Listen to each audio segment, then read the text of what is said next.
வாழ்க்கையில ஏதோ ஒரு இடத்துல நடக்கிற கடுமையான சூழ்நிலைய எதிர்கொள்றதுக்காக சில பேர் எடுக்கிற தவறான பலிதான் பொய் அப்படிங்கிறது. இந்த இடத்துல நான் பொய் சொன்னேன் அப்படின்னா சுலபமா தப்பிச்சு போயிடலாம். அடுத்த வாட்டி இது நடக்காம பார்த்துக்கலாம் அப்படிங்கிற ஒரு மனநிலைமையோட ஒரு பொய் சொல்ல ஆரம்பிக்கிறவங்க திரும்ப திரும்ப திரும்ப திரும்ப அது ஒரு 1000 பொய்யா போய் நின்னாலுமே முடிவு பெறாத ஒரு சூழ்நிலையை கொண்டு போய்க்கிட்டே இருக்கும். ஒரு மனிதன் யோசிக்காம தவறுதலா அவன் ஒரு பொய் சொல்ல ஆரம்பிச்சான் அப்படின்னா அவனோட வாழ்க்கையில அவன் இழக்கிற விஷயங்கள் என்னென்னவா இருக்கும் அப்படிங்கறத இந்த கதை மூலியமா தெளிவா தெரிஞ்சுக்கலாம் வாங்க. ஒரு கிராமத்துல கிரண் அப்படிங்கிற இளைஞன் அவங்க அம்மா அப்பாவோட வாழ்ந்துட்டு வரான். அவங்க அப்பா ஆடு மேய்ப்பவரா வாழ்ந்துட்டு இருக்காரு. கிரண் கல்லூரிக்கு போயிட்டு இருக்க ஒரு இளைஞன். ஒரு நாள் ஞாயிற்றுக்கிழமை ரொம்ப கடுமையா அவங்க அம்மாவுக்கு வயிற்று வலி ஏற்படவே அவனோட அப்பா, நீ இன்னைக்கு ஆடுகளை மலைக்காட்டு பகுதிக்கு கொண்டு போ, அம்மாவை நான் பக்கத்துல இருக்க மருத்துவமனைக்கு கூட்டிட்டு போயிட்டு வரேன் அப்படின்னு சொல்லி அவங்க அப்பா அம்மாவை கூட்டிட்டு மருத்துவமனைக்கு போறாரு.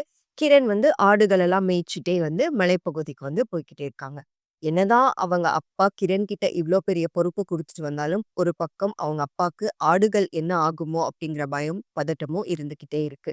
ஏன் அப்படின்னா, அவன் கொஞ்சம் பொறுப்பில்லாத பையன். என்னதான் இளைஞனா வளர்ந்திருந்தாலுமே, அவனுக்கு போதுமான பொறுப்பு இன்னும் கிடையாது. ரொம்பவே விளையாட்டுத்தனமாவும், ரொம்ப சுட்டித்தனமாவுமே வாழ்ந்துட்டு இருக்க ஒரு இளைஞனா தான் அவனோட வாழ்க்கை போய்க்கிட்டு இருக்கு. அவங்க அம்மாவோட உடல்நிலை சிறிது காலம் அந்த மருத்துவமனையிலே இருக்கணும் அப்படிங்கிற சூழ்நிலைய உருவாக்கிடுது. அதனால கிரணுட அப்பாவும், நான் அம்மா கூட இருக்க வேண்டிய சூழ்நிலையா இருக்கு. ஒரு 10 நாள் நீயே ஆடு மேய்க்கிறதுக்காக மலைப்பகுதிக்கு ஆடுகள கூட்டிட்டு வா. என்ன இருந்தாலுமே கொஞ்சம் பொறுப்பில்லாம இருக்க, பத்திரமா பார்த்துக்கோன்னு அறிவுரை சொல்லிட்டு கிளம்பிடுறாரு. அதே மாதிரி முதல் நாள் அவன் மலைப்பகுதிக்கு அந்த ஆடுகள் எல்லாமே கொண்டு போய் மேய்ச்சலுக்காக விடுறான். எல்லா ஆடுகளும் மேய்ஞ்சிட்டு இருக்கு. இவனுக்கு ரொம்பவே துருதுருன்னு இருந்ததுனால, அந்த இடத்துல அமைதியா அவனால இருக்க முடியல.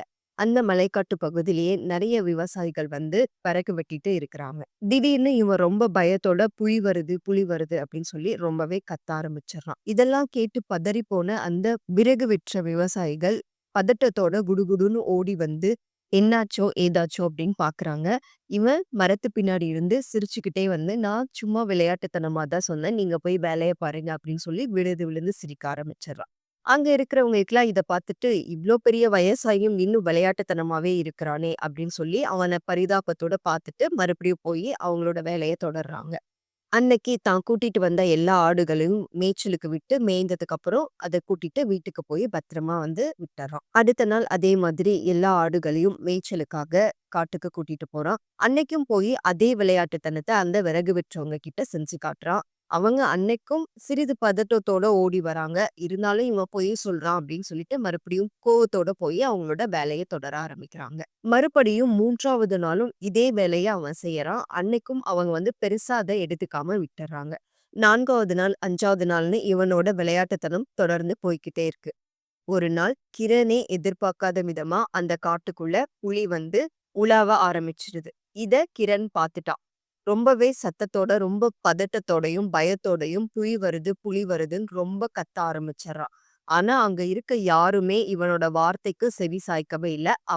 அவங்கவங்க வேலைய பார்த்துக்கிட்டே இருக்காங்க. ரொம்ப தூரத்துல இருந்து வந்த புலி ரொம்பவே கிட்ட வந்துருச்சு. அவனால எவ்ளோ கத்தியும் மத்தவங்களோட உதவிய நாடவே முடியல. அதனால அந்த புலி பாய்ஞ்சு ஒரு ஆட இழுத்துட்டு ஓடி போயிடுது. ரொம்பவே கதறான். ஒரு ஆட நம்ம இப்படி இழந்துட்டோமே! அப்பா நம்பிக்கையோட அம்மாவ மருத்துவமனைக்கு கூட்டிட்டு போற சூழ்நிலையில நம்ம கிட்ட விட்டுட்டு போனாங்களே! அப்படின்னு சொல்லி ரொம்பவே கதறான். அவன் கதறத பார்த்துட்டு எல்லாரும் அங்கிருந்து பார்க்குறாங்க. நீ ஒவ்வொரு நாளும் விளையாட்டுத்தனமா புலி வருதுன்னு சொல்லும்போதெல்லாம் எங்களோட வேலைய விட்டுட்டு உனக்காக உதவிக்கு நின்னோம். நீ சொன்ன ஒவ்வொரு நாளும் உனக்காக நாங்க நின்னோம். ஆனா அது எல்லாமே பொய்ன்னு தெரியும்போது, மறுபடியும் நீ பொய் தான் சொல்றியோ! அப்படிங்கிற எண்ணத்தோட தான் நாங்க எங்களோட வேலைய தொடர வேண்டியதா போயிடுச்சு. இதுக்கு எல்லாமே காரணம் உன்னோட விளையாட்டுத்தனமும், சிறுபிள்ளைத்தனமா நீ நடந்துக்கிட்ட விஷயமும் தான். இனிமேல் நீ அப்படி நடந்துக்க கூடாது. எந்த ஒரு சூழ்நிலையும் பொய் சொல்லாம பொறுமையாவும், அமைதியாவும் கடைப்பிடிச்சனாலே, நீ உன்னோட வாழ்க்கையில எதையுமே இழக்கக்கூடிய சூழ்நிலை இருக்காது அப்படின்னு சொல்லி அவனுக்கு புத்திமதி சொல்லி, இருக்கிற ஆடுகள கூட்டிட்டு நீ வீட்டுக்கு போ அப்படின்னு சொல்லி அவன அனுப்பி வைக்கிறாங்க. அன்னைக்கு தான் கிரணும் ரொம்பவே சிந்திச்சு,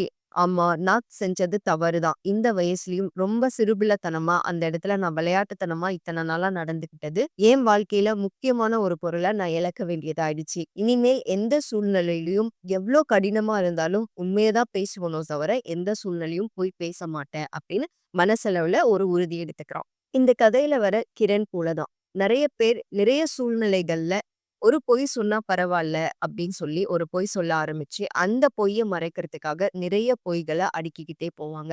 இதனால யாருக்கும் நல்லது இல்ல அப்படிங்கிறது அவங்களுக்கு புரியறதே இல்ல. திருவள்ளுவர் ஒரு குறள் சொல்லியிருக்காரு. "பொய்மையும் வாய்மையிடத்து குறை தீர்ந்த நன்மை பயக்கும் எனின்." அப்படின்னா என்ன அப்படின்னா, ஒரு மனிதன் ஒரு பொய் சொல்றதுனால மத்தவங்க யாருக்குமே எந்த தீங்குமே நடக்காது அப்படின்னா, அந்த இடத்துல ஒரு பொய் சொல்றது தவறு கிடையாது அப்படிங்கிறது தான். ஆனா, ஒரு தனி மனித சந்தோஷத்துக்காக பொய் மேல பொய்யா சொல்லி, தன்னோட சந்தோஷம் மட்டும் முக்கியம் அப்படின்னு வாழ்றவங்களுக்கு, பின்னாடி ஏற்படக்கூடிய சூழ்நிலை எல்லாமே இந்த கிரணுக்கு என்ன நடந்ததோ அந்த மாதிரி தான். நம்ம கையில இருந்து நெறைய இழக்க தான் நேரிடுமோ தவிர, எதையும் நம்மளால அடைய முடியாது. அதனால எந்த ஒரு கடினமான சூழ்நிலையா இருந்தாலும், உண்மைய சொல்லி பழகுங்க. அன்றைய சூழ்நிலை உங்களுக்கு கடினமா இருந்தாலும், அடுத்து வர நாட்கள்ல கண்டிப்பா உங்க மேல ஒரு மரியாதைய உருவாக்கும். இதே ஒரு சூழ்நிலையில உங்கள நல்லவங்களா மட்டும் காமிச்சுக்கணும் அப்படின்னு நீங்க பொய் சொல்ல ஆரம்பிச்சீங்க அப்படின்னா, பின் நாட்கள்ல அது உங்க மேல ஒரு தவறான அபிப்பிராயத்த உருவாக்கும். எந்த ஒரு சூழ்நிலையா இருந்தாலும், உங்களுக்கும், உங்கள சுத்தி இருக்கிறவங்களுக்கும் நல்லது நடக்கணும் அப்படின்னா,